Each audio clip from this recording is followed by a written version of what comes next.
A próxima apresentação, a próxima fala, é sobre a implantação da rede CIEVES estadual frente às emergências em saúde pública.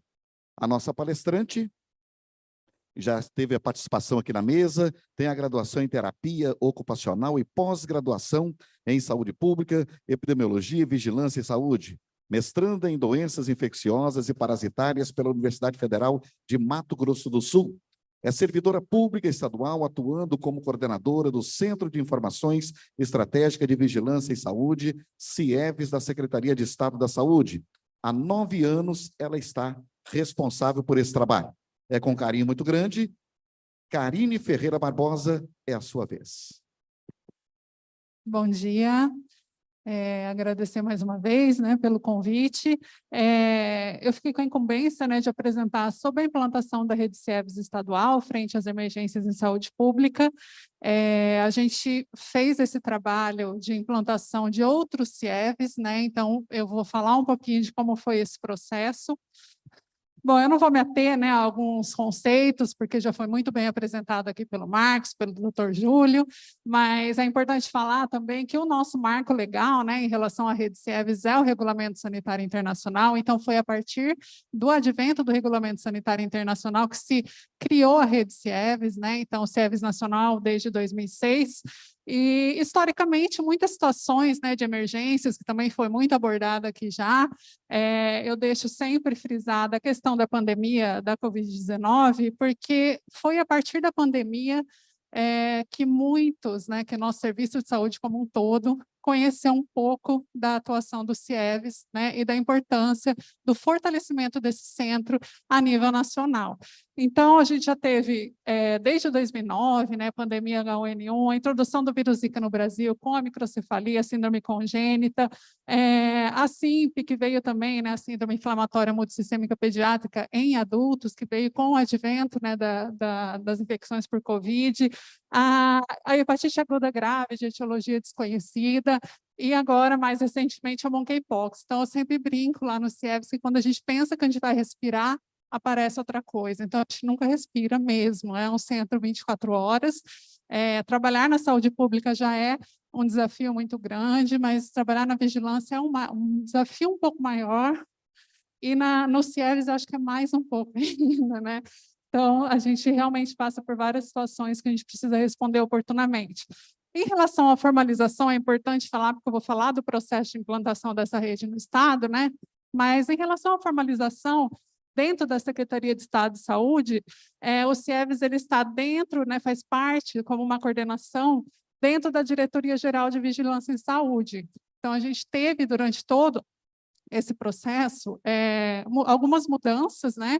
Inicialmente, o CIEVES ele era uma agência que fazia parte da vigilância epidemiológica. Hoje, o CIEVES é uma coordenação ligada diretamente a uma diretoria de vigilância em saúde. O nosso CIEVES ele teve a implantação no dia 2 de outubro de 2008, mas ele foi regulamentado somente no dia 10 de fevereiro de 2012. Desde o início, trabalha com 24 horas, né, todos os dias do ano. E hoje nós temos no CIEVES essa organização, no nosso CIEVES estadual, né? A gente tem o trabalho da vigilância baseada em eventos, ligado diretamente à coordenação, algumas ações de saúde única que estão sendo desenvolvidas, o doutor Júlio já falou, mas eu vou reforçar, nós estamos com um evento também na sexta-feira, quinta e sexta, sobre saúde única, e aí nós temos 3 gerências dentro do CIEVES. Então, dentro do CIEVES estadual, nós temos a gerência técnica dos núcleos de vigilância epidemiológica hospitalares, então toda a parte da RENAVE, né, fica dentro do CIEVES aqui no estado de Mato Grosso do Sul. A gerência técnica estadual de informações em saúde, que a gente tem os sistemas de informação lá dentro também, então o SINAM, o SIM, o SINAS, que fazem parte do CIEVES, e a gerência técnica de influenza e doenças respiratórias. Por que essa gerência faz parte do CIEVES, né? A gente tem, historicamente, situações de emergências ligadas a vírus respiratórios. Então, nós achamos por bem, durante a pandemia, isso aconteceu durante a pandemia, né, de trazer a gerência técnica de influenza e doenças respiratórias para dentro do CIEVES para uma resposta única a nível estadual. Então, foi muito bem recebido e as ações são muito pontuais em relação a essa vigilância. Então, quando a gente pensou como que nós vamos fazer a implantação de novos CIEVs, né? Porque até então nós tínhamos os CIEVs no estado de Mato Grosso do Sul e os CIEVs em Campo Grande, que foi reformulado, acho que a Vanessa vai falar sobre isso depois, né? Mas nós tínhamos inicialmente capital e estado.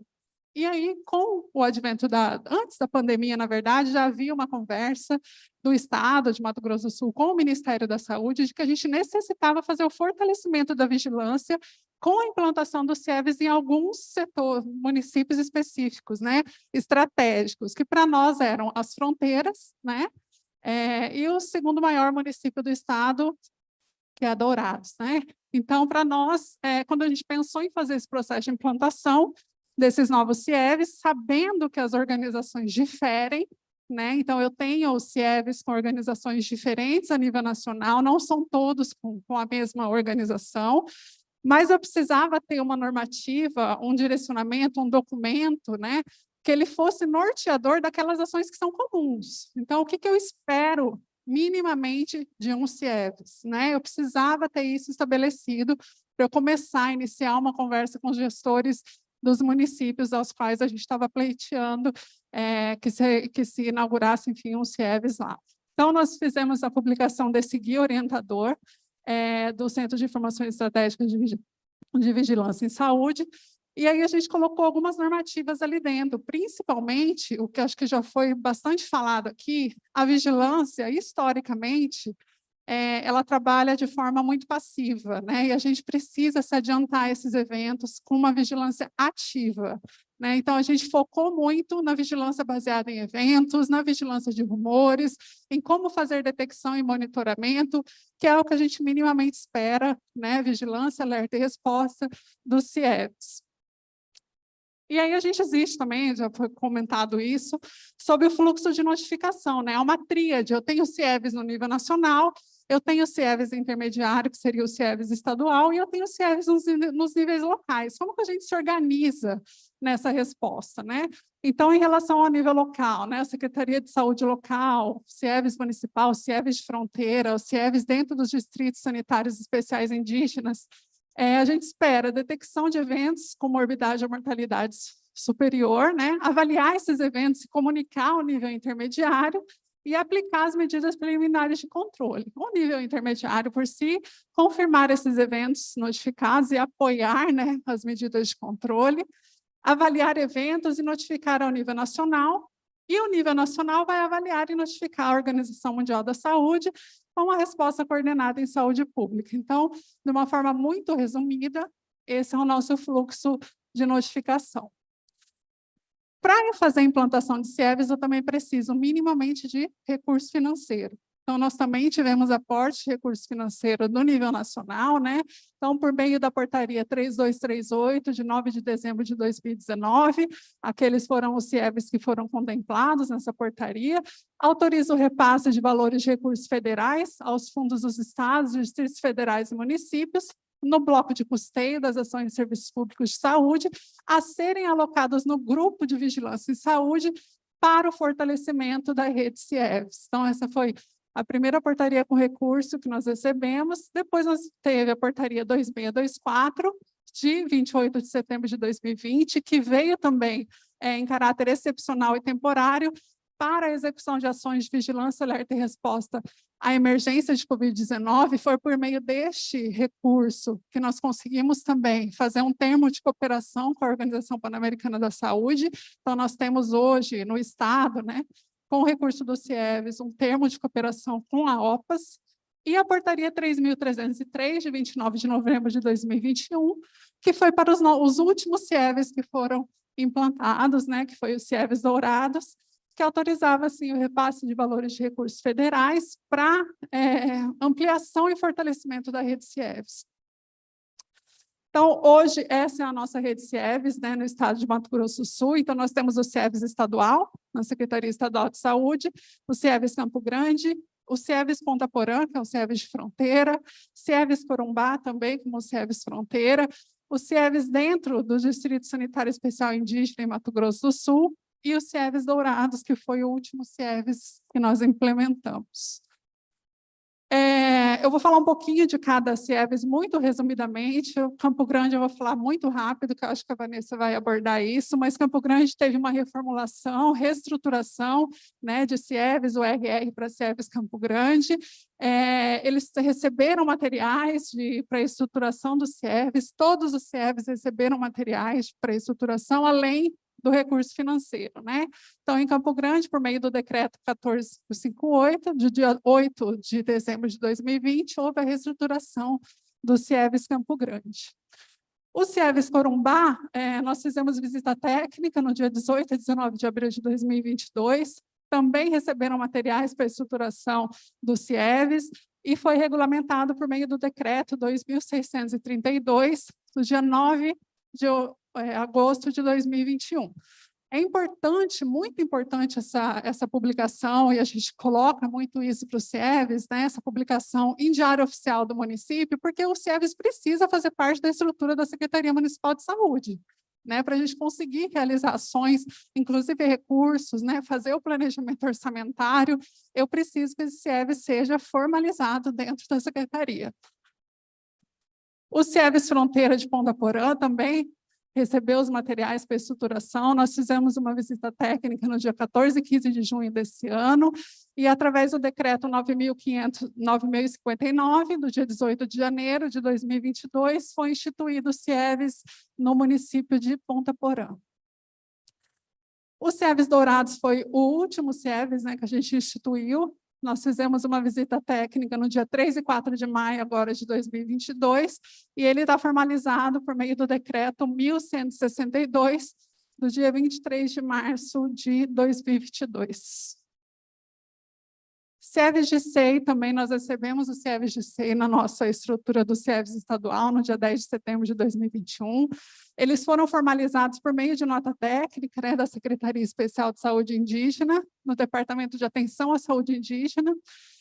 Eles também receberam os materiais para estruturação, que veio por meio dessa nota técnica, e está instituído dentro da estratégia, né, do GSEI no estado de Mato Grosso do Sul. Além das visitas que nós realizamos a todos esses CIEVES nos processos de implantação, a gente também teve visita do Ministério da Saúde e da OPAS, em todos os CIEVES, né? Então, a gente teve a visita ao CIEVES estadual no dia 25 de outubro, ao CIEVES de SEI no dia 25 de outubro também, de 2021, Ponta Porã no dia 27 de outubro, Corumbá no dia 28, e o CIEVES Dourados, que deu uma atrasadinha, mas vai receber, acho que é o Marcos que vai, né, para Dourados, junto com a Rose, da nossa equipe, agora, amanhã, no dia 1º de dezembro. E também fazendo parte desse processo de implantação, a gente fez uma parceria com o CIEVES Campo Grande, e nós trouxemos todos os nossos CIEVES estaduais para um curso que aconteceu no dia 28 e 29 de junho desse ano, para falar e para abordar, né, a estratégia da vigilância baseada em eventos, detecção e monitoramento. Então, desde como acessar o EIOS, como fazer essa pesquisa de rumores, como se divulgar um clipping, como fazer uma comunicação de risco, um alerta epidemiológico. Então, toda essa parte foi abordada nesse curso, visando essa implementação desses novos CIEVES, né, e em parceria com o CIEVES de Campo Grande. Então, resumidamente, sempre quando eu vou falar com eles, principalmente nas primeiras abordagens, né, eles perguntam muito isso: o que você espera de um CIEVES, né? O que resumidamente eu tenho que fazer? Acho que foi a principal pergunta que eu escutei, né, Sandra?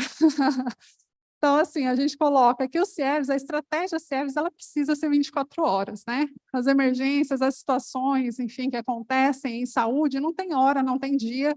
Então, a gente precisa que o CIEVES trabalhe 24 horas. O apoio às áreas técnicas, a detecção de rumores e o monitoramento dos eventos, tanto fazendo a parte da vigilância passiva, quanto ativa principalmente, né? Mas a passiva, por exemplo, no CIEVES, no nosso CIEVES estadual, a gente tem outras formas de receber essa comunicação de forma passiva, que é quando os serviços de saúde nos comunicam, né? Então, eu tenho o plantão 24 horas, que é uma entrada de forma passiva, eu tenho o formulário de notificação de surto, que nós instituímos também no nível estadual, que é uma forma de vigilância passiva, e que não deixa de ser importante, que não deixa de ser um evento, que precisa ser monitorado, né? Então, a gente precisa aliar essas duas fontes e, principalmente, trabalhar fluxo de informação. Eu não tenho CIEVs em todos os meus municípios do estado. Então, eu preciso articular esse fluxo de informação. Com quem que eu articulo esse fluxo de informação quando eu não tenho CIEVs no município? Eu preciso da vigilância, não tem outro jeito, né? E foi o que a gente precisou fazer. Então, a gente viaja muito, incessantemente, com cada troca de equipe nos municípios, para falar sobre o fluxo de notificação imediata, né? Que precisa acontecer, independente de se ter um CIEVs ou não, né? A interface, a emissão de alerta e comunicação de risco, análise de dados relevantes em saúde pública, né? Então, para quem fez o EPSUS, a gente virou um mantra, né? A gente precisa fazer essa análise sempre priorizando a descrição em tempo, lugar e pessoa, né? A interface com as demais áreas da vigilância de saúde e, além da epidemiológica, porque a gente atende muitas doenças que são de notificação imediata, mas a gente tem outras situações também de desastres, de desassistência, que não envolvem especialmente vigilância epidemiológica, mas outras áreas também, além da vigilância de saúde, inclusive, né? Então, a gente precisa ter essa articulação. A interação com os núcleos de vigilância epidemiológica hospitalares é muito importante. Então, a RENAVE, né, a Rede Nacional dos Núcleos de Vigilância Epidemiológica Hospitalares, precisa conversar com a rede CIEVs, né? Realizar a divulgação dos contatos para os profissionais de serviços de saúde, que é outra coisa que a gente trabalha muito também nos municípios. Então, assim, a vigilância nos municípios não são 24 horas, certo? Eu tenho uma equipe de vigilância no município que a maioria não é 24 horas. Como que isso está articulado, por exemplo, dentro da Portaria Nacional de Notificação? A obrigatoriedade da notificação não é da vigilância, é do profissional que prestou o primeiro atendimento. Então, eu preciso que esse fluxo seja construído com os serviços e profissionais de saúde dos municípios. Então, por exemplo, no nosso plantão do CIEVs, a gente não recebe notificação só da vigilância. Eu recebo notificação do médico que está lá em Juti, que atendeu uma situação. Então, assim, esse fluxo precisa estar muito bem construído, né, para ele poder ser funcionante.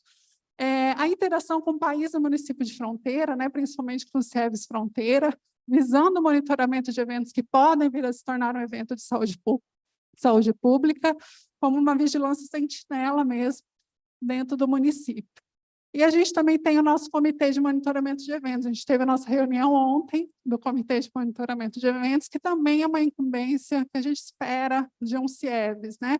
De todos aqueles eventos que você está monitorando. Isso precisa ser discutido com as diversas áreas da saúde, né? Então, eu preciso dizer o que tem de importância dentro do que eu estou monitorando, e isso ser discutido em um ambiente que tenha outras áreas, tanto da vigilância quanto fora, né? Então, isso é feito através do Comitê de Monitoramento de Eventos. Aí, assim, quando eu falei com a Vanessa que a gente ia falar um pouquinho sobre o que a gente produz muita coisa, muita coisa. Então, eu trouxe só dos últimos 2 anos algumas coisas, né? E tudo está no nosso site, dentro da secretaria. Então, nós tivemos alguns documentos técnicos que foram publicados, como a diretriz para atuação em situação de surto e doenças e agravos de saúde pública, que a gente faz periodicamente a revisão desses documentos. A nota técnica de orientação para a vigilância das infecções fúngicas, né, que veio também com o advento da Covid-19, protocolos e tratamentos de doenças de notificação compulsória imediatas, porque a gente tem o guia de vigilância, porém a gente quis condensar num documento um pouco mais sucinto esses protocolos, porque era algo que a gente atendia muito no plantão, então a gente fez a publicação desse documento. E nós temos também a publicação do Plano de Respostas a Emergências em Saúde Pública do nível estadual. Opa.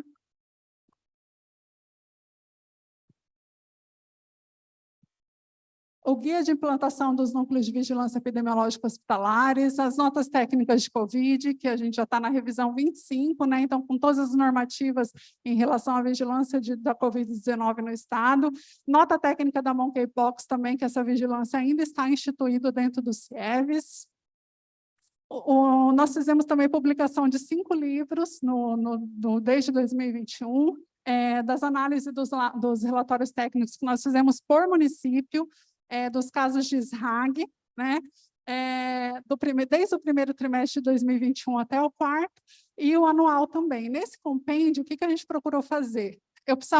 Nós precisávamos mostrar para os gestores de saúde dos 79 municípios, através da análise do banco de dados, aonde eles precisavam melhorar, porque também era uma questão muito discutida a nível de CIB, inclusive, né, da Comissão Intergestores Bipartite, deles não saberem o que eles tinham que fazer. Olha, mas eu sei qual é o meu cenário, mas dentro do que eu tenho de dados no meu município, aonde eu tenho que agir, o que eu tenho que mudar? Então, a gente fez de uma forma bem clara, um relatório técnico por município, através dos dados que eram gerados do Sistema de Informação da Vigilância Epidemiológica da Gripe, que é o CIVEP-Gripe, onde entram os casos de SRAG, e fizemos um apanhado dentro do sistema, através das notificações, do que eles tinham que estar executando a nível mais urgente, digamos assim, dentro dos municípios, e isso virou publicação de 5 livros. Os boletins epidemiológicos também, né? Então, através desse formulário de notificação de surto que nós instituímos no Estado, todo ano a gente faz uma publicação de um relatório de surto, os boletins epidemiológicos de influenza, Covid, boletins que a gente já fez de forma impressa, comunicações de risco, né? Então, a comunicação sobre a mucormicose, sobre as novas variantes de SARS-CoV, sobre a hepatite aguda, isso aqui são algumas só, né? Porque a gente tem muita publicação. Alertas epidemiológicos também, então nós temos situações que não necessariamente estão acontecendo no nível local, mas que a gente precisa alertar os nossos serviços de saúde.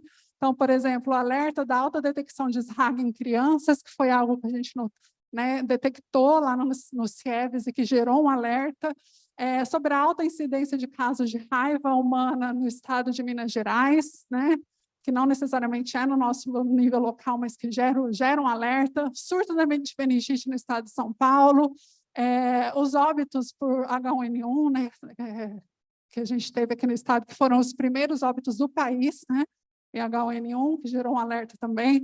Os informes da monkeypox, a gente solta diariamente o informe do número de casos de monkeypox. A vigilância baseada em eventos, que a gente faz também, um apanhado por quadrimestre dos eventos e rumores, né, que foram monitorados dentro dessa vigilância baseada em eventos do CIEVES. O clipping, que é publicado por semana epidemiológica, então, toda semana, a pesquisa de rumores, ela gera um clipping. Esse clipping ele é publicado por semana epidemiológica, né, dentro do nosso CIEVES estadual. E aqui eu trouxe muito resumidamente as publicações científicas do CIEVES nos últimos 2 anos. Então, a gente tem participação em congressos, trabalhos publicados, apresentações orais. A última apresentação que nós fizemos foi agora numa apresentação oral no Congresso de Medicina Tropical, sobre o nosso caso de hepatite aguda de etiologia a esclarecer, que também foi o primeiro caso no Brasil, que a gente teve aqui no estado, e que foi um trabalho conjunto que aconteceu de uma forma muito satisfatória entre os CIEVES de Ponta Porã e o CIEVES estadual. Então, foi uma experiência que foi selecionada pelo Congresso para apresentação oral. E aqui, essa é a nossa rede CIEVES hoje, aqui no estado de Mato Grosso do Sul. Então, nós temos o CIEVES nacional, o CIEVES estadual, e dentro do estado de Mato Grosso do Sul, CIEVES Campo Grande, CIEVES Fronteira de Ponta Porã, CIEVES Dourado, CIEVES Corumbá e o CIEVES GICEI. Então, a gente ainda tem muito a evoluir, muito a crescer, a gente ainda tem muitas coisas que a gente vai discutir para o próximo ano, só estamos esperando o ano virar, né? Mas a discussão da ampliação dessa rede, ela é quase que diária ali no CIEVES estadual, que a gente precisa ampliar, né? E a gente está tentando fazer isso continuamente. E aqui, só para dizer que o segredo de um grande sucesso está no trabalho de uma grande equipe, né? Aqui não estão todos da equipe do CIEVES estadual, mas eu acho que tem gente aqui que eu vi, a Clarice, se eu não me engano, que ela ainda lembra quando o CIEVES dentro do estado era uma pessoa só. Né? A gente não tinha equipe, a gente não tinha estrutura nenhuma para trabalhar, e hoje a gente tem uma equipe grande, que eu espero que permaneça,